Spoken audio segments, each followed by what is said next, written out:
Hi everyone, welcome back to Uncomfortable Conversations, the series that talks about what everybody's thinking but nobody says out loud. It's been a little while since we've recorded one of those. We took a break over the summer, filled our heads with so many brilliant new ideas, and now we're back and raring to go. Today we've got a really good topic that we're going to dig into. It's one that's sparking equal parts excitement and existential dread, I would say, across the marketing world. Is AI killing creativity or just redefining it? With me is somebody who spent his career at the intersection of strategy, storytelling, and design, my longtime co-collaborator and creative friend, Karl Wightman. Karl, it's absolutely brilliant to have you here today. I'm so excited to finally get you on my podcast. Do you want to start by just giving a brief introduction to yourself? Just think of it as like a little potted history of who you are, how you've got to where you are, and what you do. Yeah, hi Louise. So you just introduced me. My name's Carl. I've been working in the marketing field, like in a professional capacity, for about 5 years now. Really interesting because when I started my career, obviously the topic is AI. So there was no AI when I started, but there's definitely AI now. And yeah, I'm super excited to talk about AI in the marketing space. And what it's done and what it isn't doing and what it could be doing, Yeah, interesting. Great framing for it. I love that when you started, there was no AI. We go back, to show my age now. When I started in marketing, there was no social media. There was no internet. There was no online search. We literally did everything by memos, internal memos, things that you physically wrote or printed out and walked around the office. And I can remember, AI, it's funny. For me, I find it interesting that the debate and the conversations around AI, and I think because I've come through marketing at some of the biggest transformational moments within marketing technology, the advent of social media, I remember having to present a case into the board of why we needed a company LinkedIn page. And everybody in the room sitting there saying, it will never take off, Louise. No one's getting, why would anybody do this, Louise? They just pick up the phone and they talk to us. Why would anybody go and look why do we have to put stuff on there? Why can't I just tell people? And having to literally justify why we needed a website to be responsive and function on the website, and what journey mapping was, and why you needed nurture pathways and triggers, and people, you're trying to change a mindset of a generational shift. And I think AI is exactly that. It's very much being driven by a next generation developing different ways of working, different ways of using tools and IT and technology. And for people coming into the workplace, they expect it. They expect that they're going to have these tools available to them because they use them. It was a really interesting study. I was sat in an event the other day, and a guy was presenting about AI and the use cases of AI, and he was saying it was something like 98% of whatever generation it is that they're calling them. I give up on all the generational names. Generation Alpha or something like that. The people that are aged between sort of 14 and 21, let's say those age people, whatever we now call them, but that generation use AI as a day-to-day tool in order to live their life, basically. They use AI, they wake up and they ask AI. I worked with a guy who pre-programmed his own AI based on every single outfit that he had in his wardrobe. And on a daily basis, he would upload his schedule and calendar into his AI tool and say, what should I wear today? And AI presented back to him, based on these meetings, you should wear this. And that's what he wore. That's crazy. That's how kind of the thing for me that is probably the most concerning aspect about AI is what it takes away, not so much what it delivers, but what you're losing, right? And I think that for me is the most worrying part, because there also doesn't tend to be there isn't actually, I don't think, any real guardrails around AI and what we're able to do with it. Governmental bodies move very, very slowly with any kind of regulation or compliance stuff. I mean, we've only just had in the Online Safety Act, you know, and we're in 2025, and we've now got AI supercomputers going. The government's just introduced like age verification stuff, you know, on online to be mandatory. So, you know, I think that's kind of where my head is in terms of, yes, it's really impressive and it is really cool, like what you can do with it. But I think it should be there should be more structures around what is acceptable and what we should be doing versus what we can do just for the sake of doing it. And, you know, it's very much that, isn't it? Kind of, people tend to take AI as all shiny new thing. Let's go play, without really understanding the consequences and actually where that's leading to. So let's start. Let's dig into this then. Let's start with the big one then. If we think about AI in marketing, take the use case, how it's being used. When you hear, because I hear it all the time, oh, AI in marketing, it's brilliant, it's revolutionary, it's going to be the next big thing. What's your immediate gut reaction around that? Is that excitement, anxiety? Where does that fit into you as a person and what you do as part of your professional life?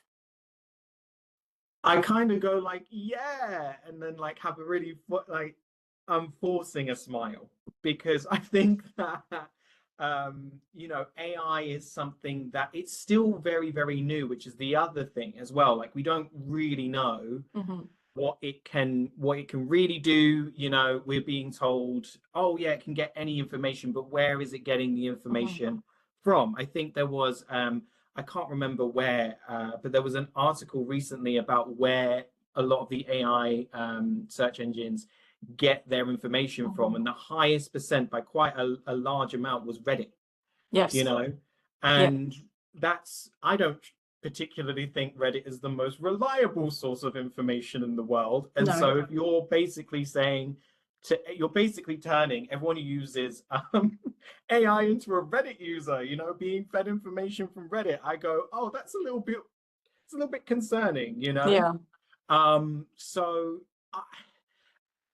it's exciting in the sense of what it could do, but I worry that we're not gonna get to that point yet, because we're just gonna get to, and you know, the term AI slop is just sort of present, especially with marketing, particularly with what we do, right? I think that's kind of where my immediate thought goes to, as opposed to being excited about it, because I think to do the truly exciting stuff, it requires a little bit more than just, look, you can generate a whole social media post with a click of a button. It doesn't sound as good, you know? AI for me in that respect, I've had to learn to understand it, to use it.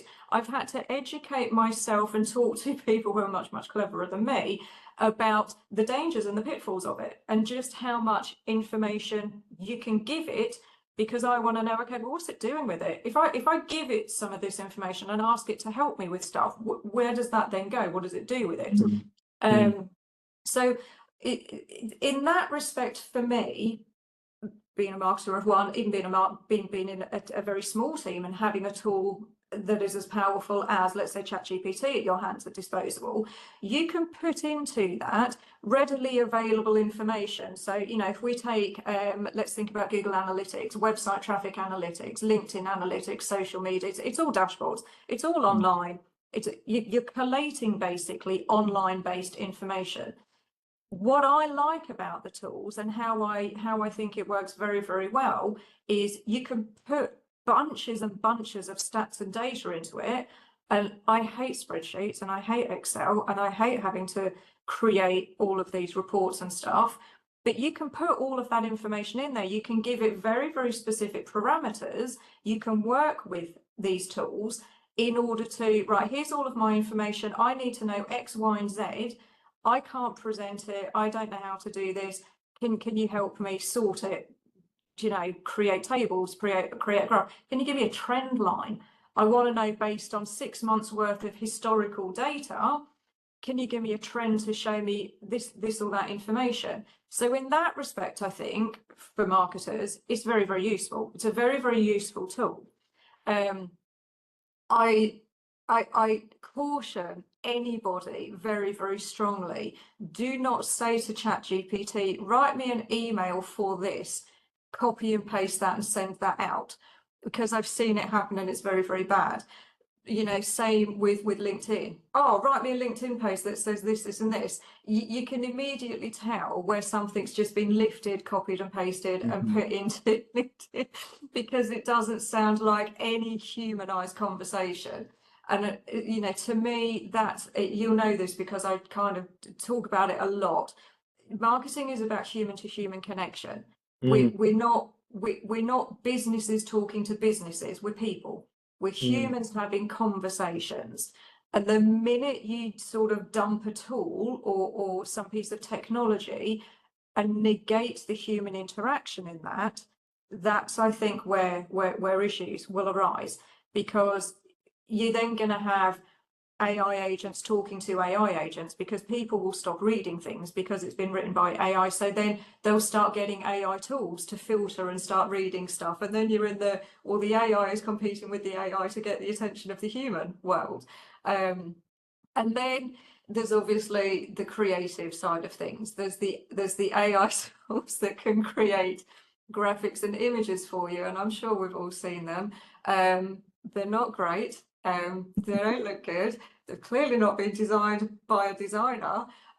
You must see so many of those on a day-to-day basis, just in general, across social media, across LinkedIn and everything.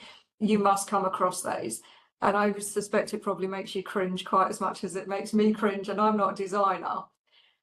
Have you been presented with one? Has anybody actually given you design concepts or come up with something, put it in front of you, and you've looked at it and almost kind of done a double take and been like, no way, that's literally completely been generated using an AI tool? Yes, is the short answer to that question. Yes, I think the creativity element when it comes to AI, and this applies to copy as well, because writing is a creative tool as well, or creative output. So it is kind of sad, I think, to see the disciplines that, you know, we've put the better part of our entire lives into, to see them be diminished. I don't know if that's the right word, but reduced maybe, to just something that people think they can do at a hit of a button. I think for me, the most egregious use of generative AI for imagery specifically was when, I can't remember what AI tool, I think it was probably just ChatGPT or something, but when they stole the Studio Ghibli style, and everyone like overnight just started producing these images in the Studio Ghibli art style, which is, you know, it's, I mean, it's sacred in Japan, but you know, over here it's still very, very, very well respected. And to see the work, literal lifetimes of work put into something that is truly so special, to see it reduced to just, oh, we can do this is fun, you know, for like create a bit of memes for a few hours. It was a little bit sad, you know, and that kind of relates to my earlier point about the guardrails. Like, what do you do? You know, how do you prevent what you've created, or you've spent time and effort creating? How do you protect that? You know, because that's the thing, is AI doesn't, it's not creating things out of thin air. It's, but AI can only generate what you feed it. So if you're getting something from AI, that means that someone's already created it. So you're just taking something that someone else has already said. And, you know, I think the danger with that is you don't learn the understanding of why this sounds, or why your AI agent. I'm going to use I use Copilot. So the Mhm. Copilot, why Copilot is giving you this suggestion? Why is Copilot saying, you know what, maybe you should say this instead of that? You know, Mhm. why? You know, and I think that's the crucial fundamental thing that Mhm. AI doesn't do. It doesn't give you the understanding of what the potential for, or not potential, what the reason that you're doing these things, what Mhm. that is, right? It doesn't give you that, give you the reasoning, and it doesn't Yes. give you the knowledge of the mistakes that Mhm. people made to kind of get to this place, you know. So I Yeah. think that's, yeah. Yeah, it is. It's the human element, isn't it? Mm. I think when you rely too much on it, you lose the human element.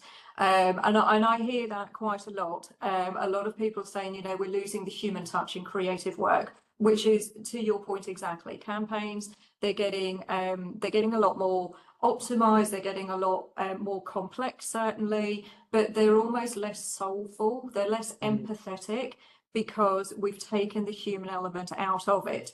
And I think it's those parts of people sitting in a room together, and I still, do you know this from working with me, I still advocate in a creative setting, getting in a room, getting the whiteboards up on the wall and literally creating.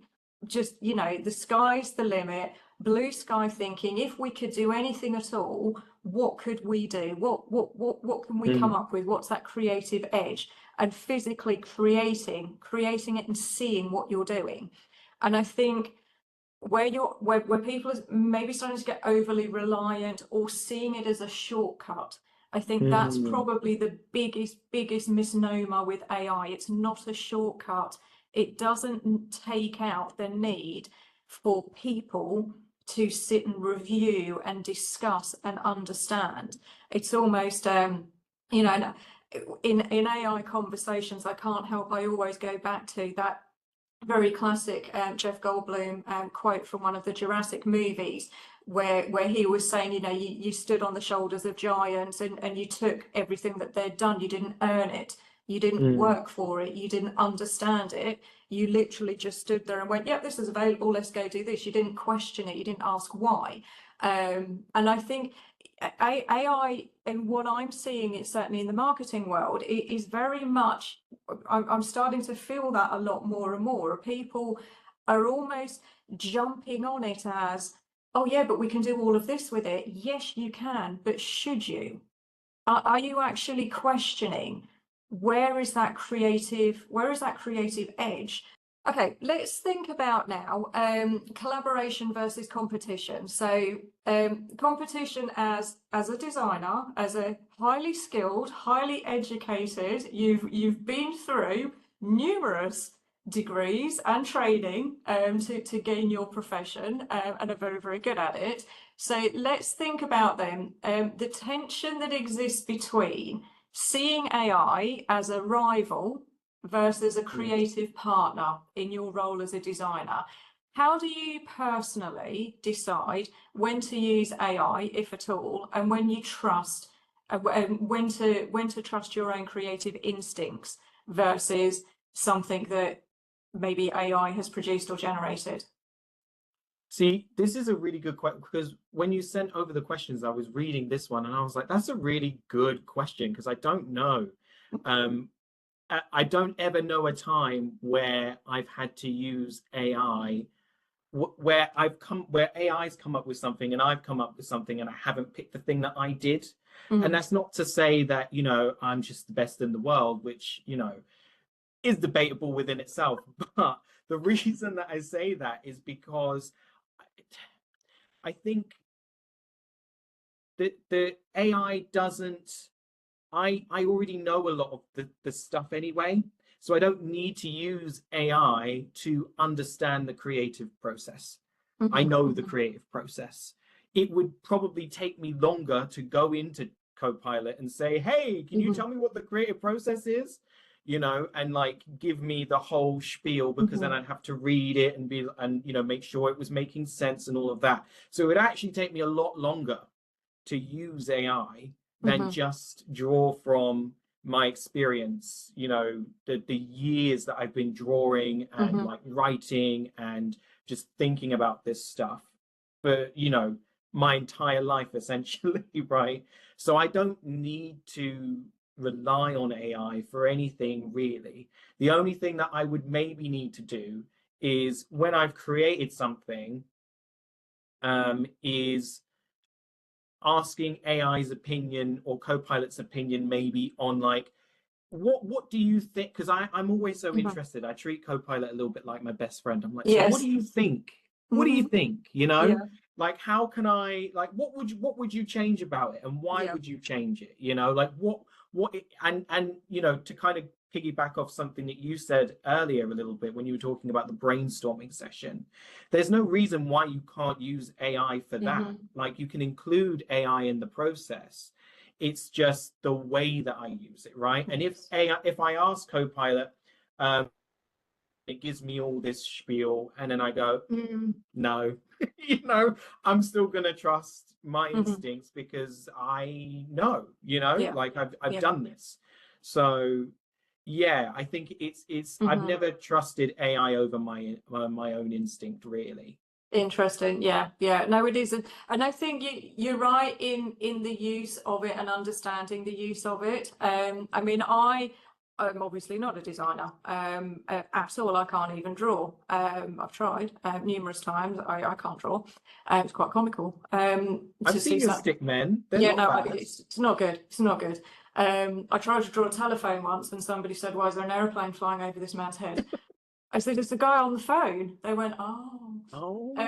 So I did this experiment with ChatGPT. So I write blogs. So for my blogs, all of my work that I write because I'm a writer. I can use ChatGPT for research sometimes. So if I want to pull a bunch of stats, that saves me hours, because ChatGPT, I can give it very, very clear parameters of, you know, any particular stats or use cases, or are people talking about this? Is there referenceable material? And I get that back. Brilliant, because now I don't have to spend hours trawling, getting lost down a loophole and a wormhole online trying to find information. So what I wanted to try was, because I kept seeing all of these AI generated images. So I was like, okay, well, how are they doing that? How does it, because to me, AI it's words. It's a word tool, not a picture tool in my head. I thought, how are they doing that? So I took some of my blogs that I've written and I uploaded blog into ChatGPT. I said, hey, here's my blog that I wrote. It's on this. Here's attached blog. And I'm very polite when I talk to ChatGPT, because in my head somewhere I think, do you know what, the day the robots take over the world, they'll remember that I said please and thank you. Exactly. Because I do. I always say good morning. Good morning, how are you today? And then it tells me I'm a robot. I don't have feelings. I'm like, okay, yeah, no, but I'm asking you anyway. So I uploaded this seriously. You're laughing, Carl. It's me. This is. No, You know I mean, what, I'm laughing because I do the exact same thing. You're laughing because in your head you're like, I can 100% see Louise asking ChatGPT, "Good morning. Did you have a good weekend?" So, but because I've done it so many times, now it answers me. Now it actually tells me what it did at the weekend. So I uploaded blog into it. I was like, right, here's a blog. And I want to create a graphic. I want a graphic that I can use on social media that represents this, and I want it to look and feel a little bit like this. And I uploaded my brand color reference number into it. What can you do? So it came back with something that looked really weird. It's the most bizarre random one. I looked at it a little bit. It's like kind of the wording was like spelled wrong, and it had like 3 words stacked on each other, all misspelled correctly of the header of the blog. And I don't have spelling mistakes in mine. So I was like, okay, no, well, that obviously doesn't work then, does it? So I'm just going to go do it myself. And then I waited a while and I waited a while. And then I thought, well, let's give it another go. So I did another blog. So I thought, right, I'm going to change what I ask it this time. So I said, can you suggest image styles to help graphically represent this blog so I can promote it on social media? Now that was a whole different story. It came back with 5 concepts, words, not pictures, 5 concepts of a concept of this or a concept of this. And for example, you could use this type of graphic or this type of graphic. I thought, oh, that's actually something that I can work with, because from those concepts, I then went away and I found graphics that had sparked something in my mind. So it's not producing a picture for me, but it's actually helping my creative process, because I'm not that graphically creative. I was struggling to try and find, well, what's the best picture I can use, because I like quite quirky graphics when I talk about things and with my blogs. So in that use case for me, it's actually very, very good. It saved me time, because I'm not just randomly sat there looking at Unsplash or, you know, stock photography or whatever and thinking, well, I don't know, is it this? Is it this? This is actually giving me, well, you could do a concept of this and you could look for that and you could do this. So in that respect, it was quite helpful. I did try once again to ask it to create a graphic for me. And again, it looked very, very odd. So I didn't use it because it didn't actually make any sense to me at all. And I was kind of sat there looking at it going, not really sure what that is. That being said, the graphics it has made for me, which have been very, very good, is if I want a graphic that just has text. So if I say to it, and again, I think it's the way that you prompt and it's understanding what you want. So if I say to it, right, I want a graphic of a notebook with these 3 words written on it, so it looks like it's a handwritten thing, it gave me a lovely graphic. It was a beautiful notebook. It has 3 words on it. Perfect. Absolutely wonderful. But you can't get overly complex with it. So I think, you know, you're never going to negate the need to have people. And I think particularly in marketing, in any discipline, AI is never going to take away from, you have to have creative people thinking and discussing in a room together at the same time, and sense checking, testing the theory. And it comes back to that, just because you can doesn't mean you should, and always being able to sense check that in that respect. A lot more intentionality of how people search and gather information and consume it very, very quickly and understand, like, get to the crux of the point of what they want to learn. And so I think people need to take advantage of that, because you know, the role of the specialist is not, I don't think the role of the specialist is ever going to go away, but I think it's more important than ever to understand what your role is and how it interacts with other functions within your business. I mean, you know, I worked as a designer for you before, but since then, like, I've had to learn things like copywriting, you know, which I'm doing now. I'm working on digital marketing and stuff like that, and understanding, because I always had like vested interest before, because, you know, my design goes on the website, my designs accompany the blogs, but now, like, I have a way more in-depth understanding of the entire end-to-end process of what content, quote unquote, kind of is, right?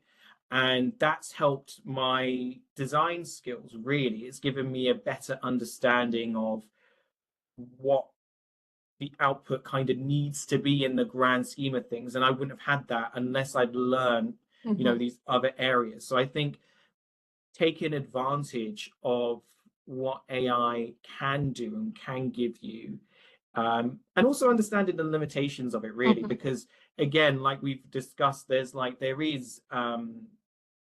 is things that it can't do. You know, it's not going to be able to give you those. And actually, something that I was going to say before is, when you have non-creatives, as someone who has sat in many a room with many an uncreative person,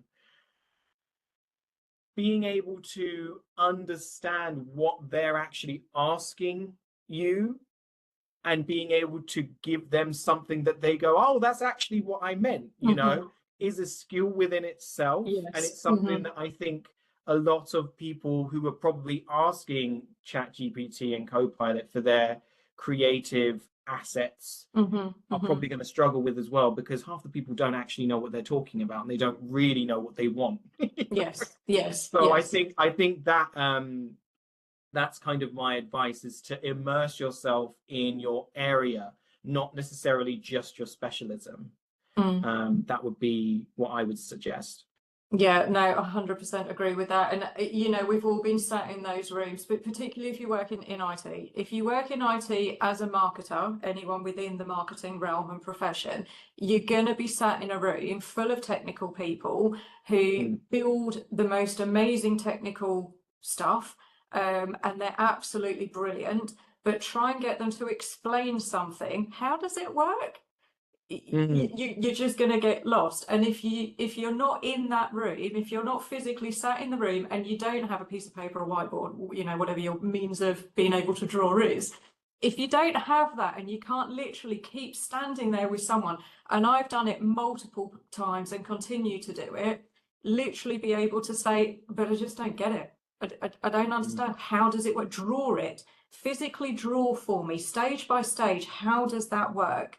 Because as marketers, we have to be able to message things, whether it's graphically, written, however it is, we have to convey that message externally into the world. And a lot of those people aren't as technical as the technical person who came up with the amazing automated whatever it is that it does. And that is, I think, you know, we joke about it, and, you know, it is laughable in a way, because you can see some of those people who would have put it into an AI engine come up with a graphic that illustrates this, and you come up with a technically created graphic that illustrates something, and you still sit there going, don't get it. What is it? What does it do? Because nobody has questioned it. There's nobody that's been sat there and looked at it and questioned it, or does it make sense? Can we actually do that? So I think that the human part, the human element, I think will never go. So we'll finish up a little bit. So thinking about the future of creative work. So if you could design what the perfect relationship between humans and AI in marketing, what would that look like? What would creativity feel like in that world? Let's go, you know, 30 years into the future. 30 years in the future. Yeah. Well, by that point, I'd hope that AI would be making my breakfast for me. And I'd be sat there, I'd sit at my little laptop, and it would give me, you know, my eggs and bacon and my cup of tea in the morning to get the creative flow going, right? It's really tough to say, because, like, thinking 30 years in the future, it sounds really far away. But, you know, when you think about how quickly things are moving with AI, it's kind of scary. Like, all the robots have taken over by that point. I don't know, you know. But I think AI in marketing, what I would love it to do is kind of what we've been talking about, right? Which is to take away the boring bits, or the bits that I don't necessarily want to call them the boring bits, but the bits that really do take away from doing the parts that we all enjoy, or the parts that we want to be doing. So using it for the stats and the research, using it to create or to help you understand, you know, I use Copilot all the time when I get one of those technical documents and I'm like, I'm looking at it like, I can't understand a word of this. Copilot, can you put it in like baby language for me? Pretend you're talking to a 5-year-old so I can understand it, right?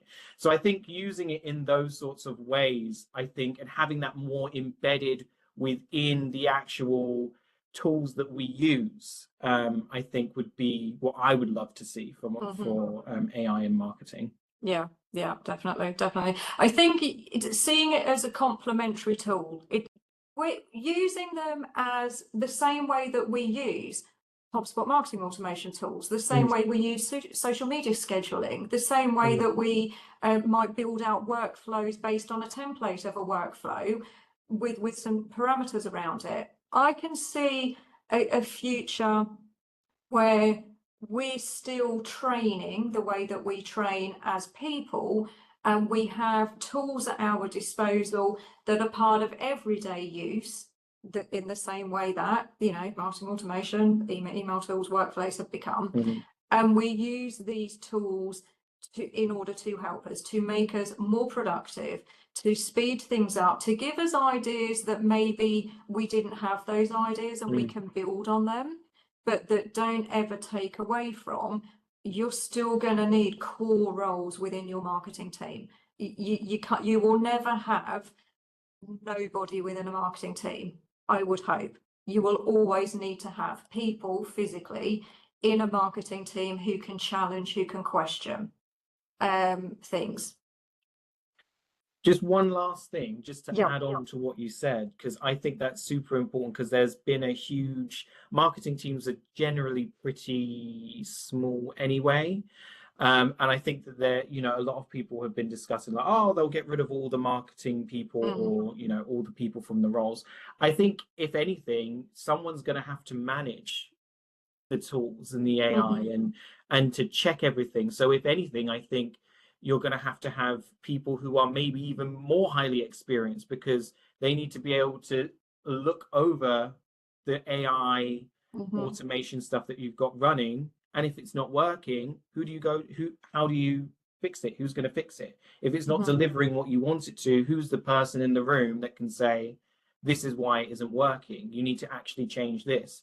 So I think if anything, you're going to see people who are experts in their field, you know, be more necessary rather than less with AI, you know, to make sure that you're learning as much as you possibly can about everything that affects your role, your job, your profession, like I said earlier, but also make sure that you're still in whatever way that you can do it, like pressure the powers that be to make sure that the guardrails are put in place to protect not just you, but everyone else, you know, each other, all of us, right? To make sure that AI is being used ethically, responsibly, and in a way that isn't, you know, forging and copywriting and taking things from people that, you know, they've been working their whole lives to achieve, right? Absolutely, absolutely. Love that. Couldn't agree more. Thank you, Carl. And I think, you know, the heart of this whole conversation that we've talked about, creativity, it's not dying, it's not going away, it's evolving, you know, and evolution and change is good. And AI might change the tools that we use, but it doesn't change the reason that we create. And we create to connect. And that's about people. It's about humans, it's about empathy, it's about emotion. We create in order to move people and to make something that feels human, and that it feels that it naturally resonates with the people we're trying to connect with. Carl, thank you so much for joining me today and being so honest and exploring what's quite a messy riddle, let's call that, where IA comes in, particularly finding that middle ground where technology meets imagination. And to everybody listening, if this conversation got you thinking, then please share it, tag us in it, keep the uncomfortable conversations going. Please do comment. And we will be very happy to jump on and answer any more questions that you might have. So until next time, everybody, thank you very much for tuning in. Stay curious and stay human and do your job with empathy. Amazing. Thank Carl, you, guys. thank you so much. Thank you. See you later.